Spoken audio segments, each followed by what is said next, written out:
और आइए अब देख लेते हैं न्यूज टॉप 20।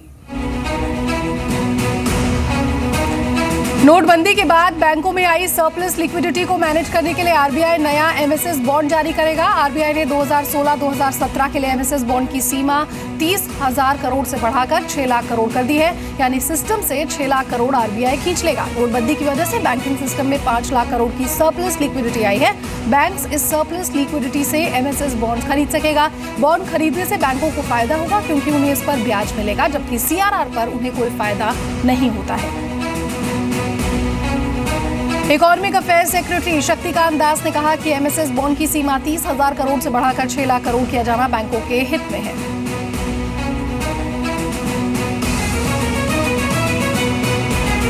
बैंकों में आज पूरे दिन कमजोरी के साथ कारोबार हुआ और माफ कीजिएगा, बाजार में आज पूरे दिन कमजोरी के साथ कारोबार हुआ। सेंसेक्स 329, निफ्टी 106 अंक गिरकर बंद हुए।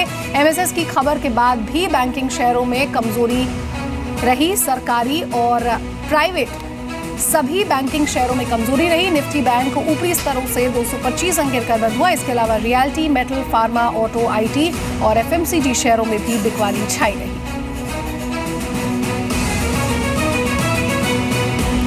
जीएसटी के रिवाइज ड्राफ्ट पर चर्चा के लिए आज जीएसटी काउंसिल की बैठक हो रही है। बैठक 2 दिन तक चलेगी। बैठक में मुख्य तौर पर ड्यूअल कंट्रोल पर सहमति बनाने की कोशिश होगी। पिछली बैठक में ड्यूअल कंट्रोल के मुद्दे पर सहमति नहीं बन पाई थी। आरबीआई ने नई करेंसी पर बैंकों को नया सर्कुलर जारी किया। आरबीआई ने बैंकों को रोजाना नई करेंसी के लेन देन को लेकर ऑडिट कराने के निर्देश दिए। आरबीआई को करेंसी के लेन देन में गड़बड़ी होने की आशंका है, इसलिए वो चाहता है कि बैंक नई करेंसी का सही इस्तेमाल करें। वित्त मंत्री अरुण जेटली ने कहा कि नोटबंदी का जीडीपी पर शॉर्ट टर्म असर होगा। वित्त मंत्री ने साथ ही ये भी साफ किया कि लंबी अवधि में इससे इकोनॉमी को फायदा होगा और उन्होंने कहा कि सरकार के नोटबंदी के फैसले से 30 दिसंबर तक इकोनॉमी में पर्याप्त नकदी आएगी। सरकार ने 500 रुपए के पुराने नोट के इस्तेमाल की 15 दिसंबर तक की दी गई छूट में कुछ और बदलाव किए हैं। 2 दिसंबर की आधी रात के बाद से 500 रुपए के पुराने नोटों के जरिए हवाई जहाज के टिकट नहीं खरीदे जा सकेंगे। इसके अलावा पेट्रोल, डीजल और सीएनजी खरीदने के लिए भी पुराने नोटों का इस्तेमाल आज के बाद नहीं होगा। आज रात से देश के सभी टोल प्लाजाज पर आपको टैक्स चुकाना होगा। नोटबंदी के बाद सरकार ने हाईवे पर टोल फ्री कर दिया था। सभी टोल प्लाजाज पर स्वाइप मशीन पहुंचा दी गई है।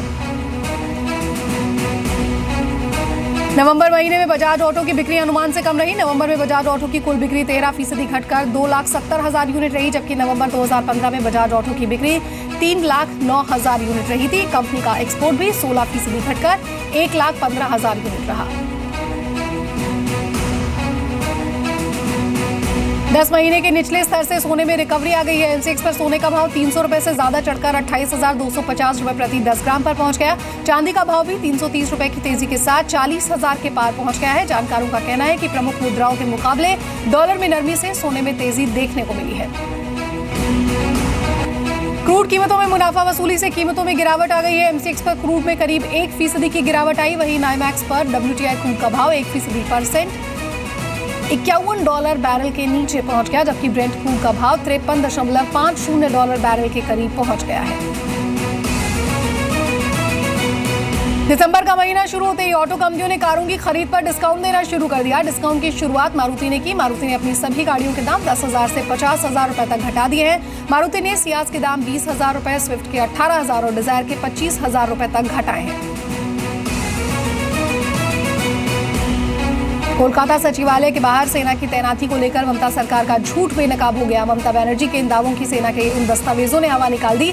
जी मीडिया के पास वो चिट्ठियां मौजूद है जो सेना ने पश्चिम बंगाल सरकार और स्थानीय प्रशासन को इस एक्साइज की जानकारी देने के लिए लिखी थी। चिट्ठी में साफ तौर पर लिखा गया कि एक्साइज 72 घंटे की है। इन चिट्ठियों पर पश्चिम बंगाल की रिसीविंग की मुहर भी लगी है। आज लोकसभा में इस मामले को रक्षा मंत्री मनोहर पर्रिकर ने राजनीतिक कूंठा करार दिया।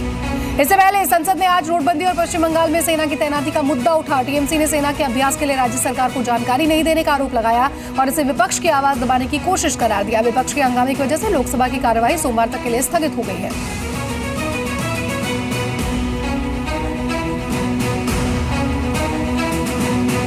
संसद की सुरक्षा से खिलवाड़ के मामले में दोषी करार दिए जा चुके आम आदमी पार्टी सांसद भगवंत मान की सजा बढ़ा दी गई है। लोकसभा स्पीकर सुमित्रा महाजन ने भगवंत मान से 1 हफ्ते यानी 9 दिसंबर तक लोकसभा की कार्यवाही में हिस्सा नहीं लेने को कहा। पाकिस्तान ने आज रजौरी से सटी सीमा पर एक बार फिर सीज फायर तोड़ा। पाकिस्तान की ओर से हुई फायरिंग में बीएसएफ का एक जवान घायल हो गया। जवान की हालत खतरे से बाहर बताई जा रही है। भारतीय जवानों ने भी पाकिस्तान की फायरिंग का मुंह तोड़ जवाब दिया। सर्जिकल स्ट्राइक के बाद से पाकिस्तान अब तक 400 से ज्यादा बार सीज फायर तोड़ चुका है। भारतीय नेवी ने पाकिस्तान के उस दावे को गलत बताया जिसमें कहा गया कि भारत ने ग्वादर में अपनी पनडुब्बी तैनात की है। Navy chief admiral Sunil Lamba ने कहा कि ऑपरेशनल जरूरतों को देखते हुए पनडुब्बियों की तैनाती की जाती है और आगे भी जारी रहेगी। दुनिया भर के सामने पाकिस्तान की पोल एक बार फिर खुल गई। अमेरिका के निर्वाचित राष्ट्रपति डोनाल्ड ट्रंप को नाम लेकर फैलाया गया झूठ पकड़ लिया गया है। दरअसल नवाज शरीफ ने बधाई देने के लिए डोनाल्ड ट्रंप को फोन किया था और इस पर पाकिस्तान के पीएम ऑफिस से जारी बयान में कहा गया कि ट्रंप ने शरीफ को गजब का शख्स और पाकिस्तान को अद्भुत देश बताया था। उधर ट्रंप की टीम ने इस दावे की हवा निकाल दी और कहा कि जैसा बताया जा रहा है वैसी कोई बातचीत नहीं हुई, बल्कि ये महज एक शिष्टाचार कॉल था। योग गुरु स्वामी रामदेव ने आज पटना में आरजेडी प्रमुख लालू प्रसाद यादव के घर पर पहुंचकर उनका हाल जाना। रामदेव ने लालू को राजनीतिक धरोहर बताया और कहा कि देश की राजनीति के लिए उनकी सेहतमंद होना जरूरी है।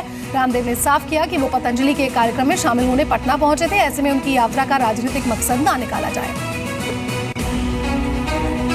और बीती रात भारत नेपाल बॉर्डर के कई इलाकों में भूकंप के झटके महसूस किए गए। भूकंप की तीव्रता रिक्टर स्केल 5.9 मापी गई और इसका केंद्र उत्तराखंड के धारचूला से 26 किलोमीटर दूर था। भूकंप के झटके यहां पर उत्तराखंड के चंपावत, अल्मोड़ा, श्रीनगर और पौड़ी में भी महसूस किए गए। इस भूकंप से किसी तरह का कोई नुकसान नहीं हुआ है।